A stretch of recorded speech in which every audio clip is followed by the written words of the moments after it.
Mot du jour, bonjour, toujours la petite série sur la souffrance. Et la dernière fois, j'ai parlé un petit peu de l'enfer en disant vraiment que l'enfer c'était la privation de Dieu, justement la privation de l'amour, le contraire quoi.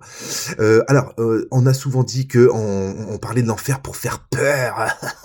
Fais attention sinon tu iras en enfer, il faut pas faire ça.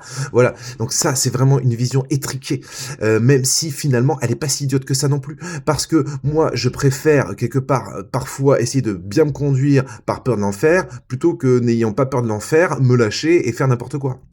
Ça reste quand même quelque chose de honorable d'avoir peur de l'enfer. C'est pas non plus si, ridicule que ça.